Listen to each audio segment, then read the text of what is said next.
Good morning, everybody. Can we have a hand for the color guard? Look at this.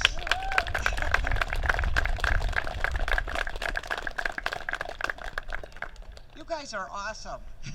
Thank you very much. Can everybody hear me okay? Okay, good. So, our first speaker is going to be Joe Diver, who is the town's select board chair. And then after that, he will be introducing Paul Mark.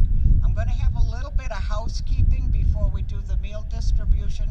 So right after the flag is raised for Ty Belanger, I would like to speak a little bit, and then we'll be doing the meal distribution after that. If anybody needs to use the restroom, go ahead.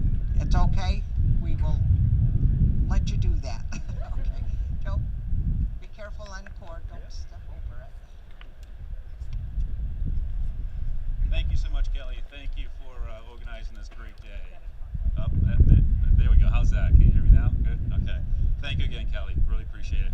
And good morning and welcome to this great event. It's an honor to say a few words. I myself am not a veteran, but I have a lot of appreciation and respect for all the veterans across our country.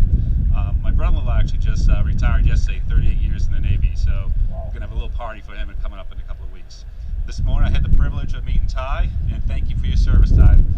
Today is going to be a great day to honor this flag in your honor. Thank you for all your service.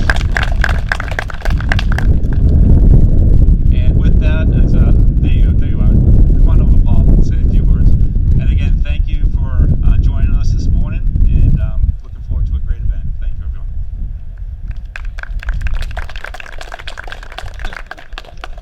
Thank you, Joe, and thank you for having me here today, and thank you to everyone that has served for your service as we're here to honor veterans in advance of Veterans Day.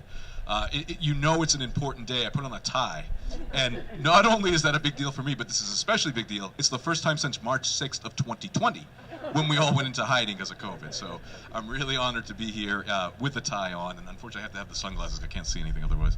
So over the last year and a half, we've all been experiencing a different world because of COVID. We've all been isolated. We've all been under different guidelines and under different rules than we're used to in normal life. And over that past year and a half, I've thought a lot about what it means to serve, what it means to be part of a community. And over that year and a half, we've seen a lot of people experiencing a fatigue of following these rules, of being part of a process designed to try to prevent the spread of this disease to other people. And it made me think about veterans and people that serve in the military, people that sign up, they put their name on that line, and when you do that, you are now owned by the government. You are under their orders. You will do you will go where you were sent, and you will even die for your country. You'll give up your very life, everything we have, in order to serve your community and to serve your nation. And so when I think about serving in the military, whether you're at war or whether you're deployed for whatever reason, you're away from your family, you're away from your friends, you don't have a chance to say, I'm fatigued, or I'm just tired of wearing a mask, I'm tired of following the rules. Veterans don't do that. Those that serve in our armed forces don't do that. They go out there and they do their job, they take their duty seriously, they follow through on the mission, and they make our country proud at all times. And they set an example by which I think we all should live. And when I think about how state government and local government and even our community members should treat veterans and treat those who serve in the armed forces, I think of George Washington, our first general, our first commander-in-chief. And I usually paraphrase his words, but I'm going to read the quote. General Washington said, "The willingness with which our young people are likely to serve in any war, no matter how justified, shall be directly proportional to how they perceive the veterans of earlier wars were treated and appreciated by their nation." And that can't just be raising a flag once a year. That's about making sure that those who serve have the services they need, have access to benefits that they deserve and earned, and that they are treated with respect and dignity and appreciation throughout the year. So I appreciate that this town takes a moment to make sure that we make sure that happens year-round and happens through services that come from our government and come from our community. So thank you again for having me here to say a couple of words. I was told to keep it to 5 minutes because it's cold. And thank you again, everyone, for your service. It is appreciated, and it should be appreciated year-round.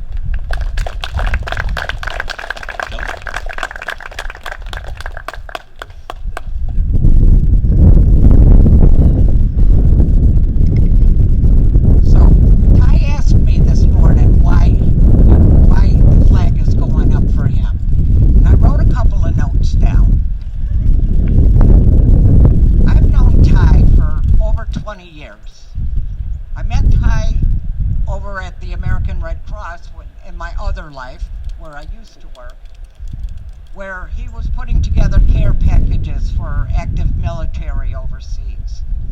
And he was helping to support people who were attending the support group for the families of people who were overseas. And I could see how important the work he was doing then was for the community. And then I came here. And who shows up but Ty? Now Ty is active with military and the nursing homes and living facilities, keeping these groups going. He's also on part of the Welcome Home Committee. I'm sure I'm going to forget a bunch of stuff that he does, but I personally referred 3 people to Ty for the Veterans History Project. All 3 of them came back to me and said how important it was for them to be able to do their recording for the Veterans History Project. 2 of them have since passed away, but it made them feel important. And the fact that Ty is out in the community, he's not letting our veterans be forgotten.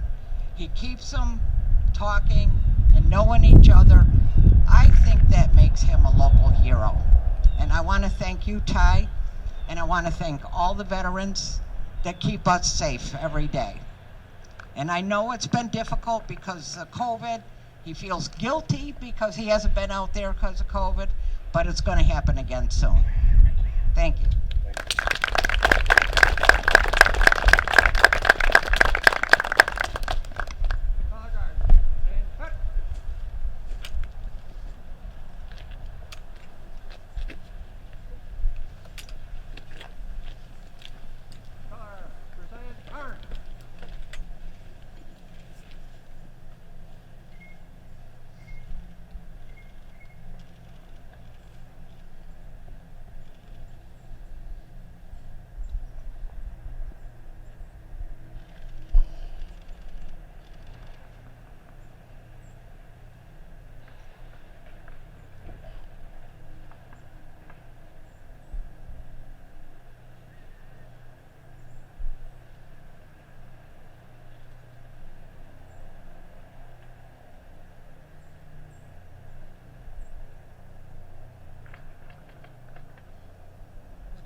Please join me in a Pledge of Allegiance.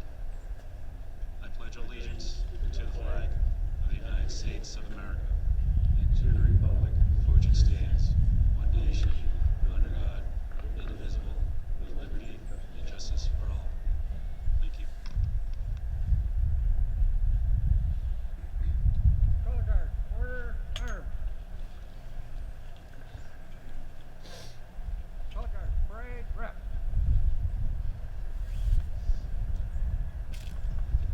very much.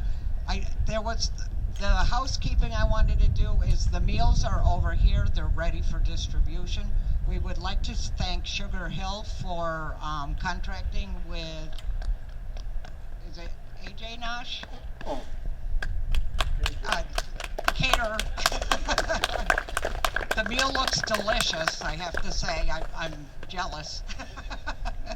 And we would like to thank everybody for coming out today, and most of all, thank you, veterans, for your service.